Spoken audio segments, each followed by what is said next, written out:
Hello बच्चा, आइए इस प्रश्न को देखते हैं। किसी सजीव तथा निर्जीव के बीच सेतु मानते हैं।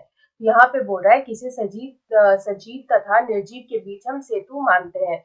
यहाँ पे हमें बताना है। तो यहाँ पे सबसे पहले जो है हम इस प्रश्न की मुख्य अवधारणा यहाँ पे लिख लेंगे। तो यहाँ पे अगर इस प्रश्न की मुख्य अवधारणा लिखें तो यहाँ पे हम लिख सकते हैं अकोशिक जीव। अकोशिक जीव। तो यहाँ पे कौन सा अकोशिक जीव है जिसको सजीव तथा निर्जीव के बीच हम सेतु मानते हैं। तो यहाँ पे अगर हम बात करें तो जो विषाणु होते हैं जैसे वायरस। तो वायरस जो होता है ये अकोशिक जीव होते हैं। ये अकोशिक जीव होते हैं। तो जो वायरस है वो एक अकोशिक जीव है।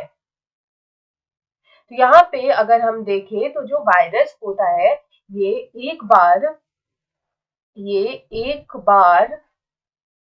जब कोशिका में प्रवेश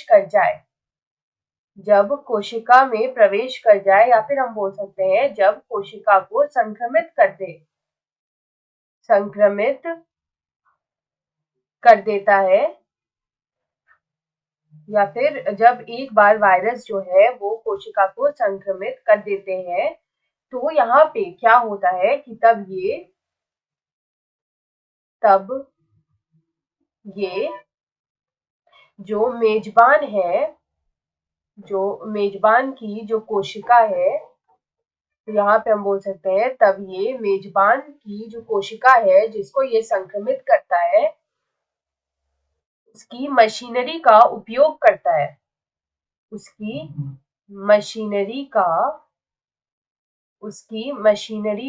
उपयोग करता है।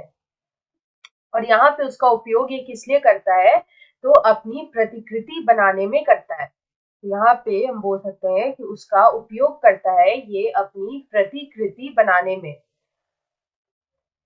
तो हम बोल सकते हैं कि ये मेजबान की कोशिका का उपयोग अपनी प्रतिकृति बनाने के लिए करता है। अपनी प्रतिकृति बनाने में करता है। और यहाँ पे क्या होता है कि जब ये अपनी प्रतिकृति बनाने में मेजबान कोशिका की मशीनरी का उपयोग करता है तो यहाँ पे जो ये मेजबान को क्या करता है कि मार देता है। और क्या करता है कि ये मेजबान को मार देते हैं। तो यहाँ पे हम क्या देख सकते हैं कि ये जो वायरस होता है जब ये वातावरण में उपस्थित होता है, जब ये वातावरण में शरीर के बाहर जब ये उपस्थित होता है तब यहाँ पे ये निर्जीव होता है।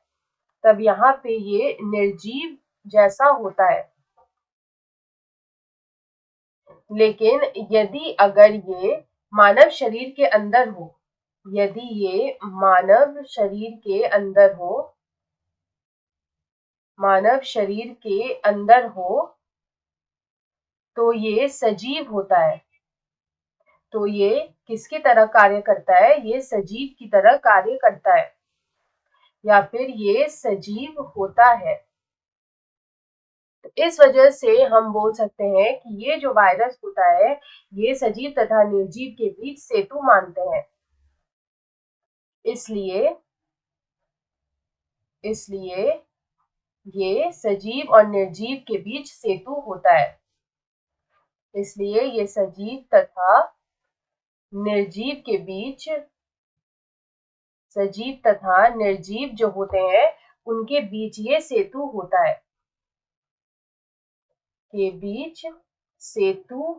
है, तो यहाँ पे जो इस प्रश्न का सही उत्तर होगा वो होगा वायरस। आशा है आप इसे अच्छी तरह समझ गए होंगे। धन्यवाद।